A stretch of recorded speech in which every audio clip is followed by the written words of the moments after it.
Hello అండి, అందరికీ నమస్కారం. ఈరోజు ఎర్ర కొబ్బరి పచ్చడి అనేది చేస్తున్నాను. ఈ పచ్చడి ఎంతమందికి ఇష్టమో తెలియదు, కానీ మాకైతే చాలా ఇష్టం అండి. దానికోసం ముందుగా స్టవ్ ఆన్ చేసి కొద్దిగా ఆయిల్ వేసుకుని ఒక స్పూన్ శనగపప్పు, ఒక స్పూన్ మినపప్పు, ఒక స్పూన్ ధనియాలు వేసుకుని వేయించుకుంటున్నాను. ఇప్పుడు 4 వెల్లుల్లి రేఖలు, కొద్దిగా జీలకర్ర వేసుకుని మరి కొంచెంసేపు ఫ్రై చేసుకుంటున్నాను. ఇలా చేసుకున్న తర్వాత ఒక 5-6 లేదా 7-8 ఎండుమిరపకాయలను వేసుకుంటున్నానండి. ఇందులో కొంచెం కారం ఎక్కువే పడుతుంది కాబట్టి కొంచెం ఎక్కువ వేసుకున్నానండి. అలాగే 2 రెమ్మల కరివేపాకును కూడా వేసుకొని వేయించుకుంటున్నాను. ఇలా వేయించుకున్న తర్వాత స్టవ్ అనేది ఆపేసి పక్కన పెట్టేసుకోండి. ఇది చల్లారిన తర్వాత మిక్సీ అనేది పట్టుకోవాలండి.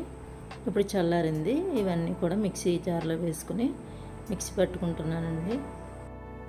చిన్న రోలు ఉంటే చిన్న రోట్లో కూడా వేసుకుని పచ్చడి అనేది చేసుకోవచ్చండి. అలా కూడా బాగుంటుంది, కానీ నేనైతే మిక్సీలో వేసుకుంటున్నాను. 2 స్పూన్లు ఉప్పు వేసుకుని మిక్సీ అనేది పట్టుకుంటున్నానండి. ముందుగా ఈ పోపు అనేది మిక్సీ పట్టుకున్న తర్వాత అప్పుడు నేను కొబ్బరి కూర అనేది వేసుకుంటాను. ముందుగానే కొబ్బరి అనేది వేసేస్తే కనుక చట్నీలా అయిపోతుంది. ఇలా మిక్సీ పట్టుకున్న తర్వాత చూడండి, చూపిస్తున్నాను, మెత్తగా నలిగింది కదా.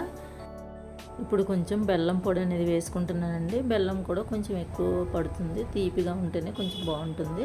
అలాగే ముందుగా నానబెట్టి ఉంచుకున్నానండి చింతపండు రసం అనేది కూడా ఇందులో వేసుకుంటున్నాను.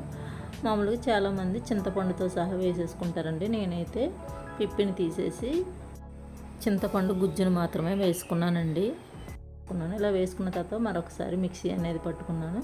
ఇప్పుడు కొద్దిగా కొబ్బరి కూరని వేసుకుని ఒక్కసారి ఒక్క తిప్పి అనేది తిప్పుకొని తీసేసుకుంటానండి, లేదంటే మెత్తగా అయిపోతుంది. ఈ పచ్చడిలో నువ్వుపప్పు కూడా వేసుకుంటే చాలా బాగుంటుందండి. నేను వేసుకోలేదు. ఇది టిఫిన్లోకైనా రైస్లోకైనా చాలా చాలా బాగుంటుంది. ఇలా పూజలు అనేవి చేస్తూ ఉంటాం కదా, అటువంటిప్పుడు పచ్చడి అనేది చేస్తూ ఉంటాను. అప్పుడైతే వెల్లుల్లి అనేది వేసుకోమండి. ఇప్పుడు మరికొంత కొబ్బరి కూరను వేసుకొని కలుపుకుంటున్నానండి.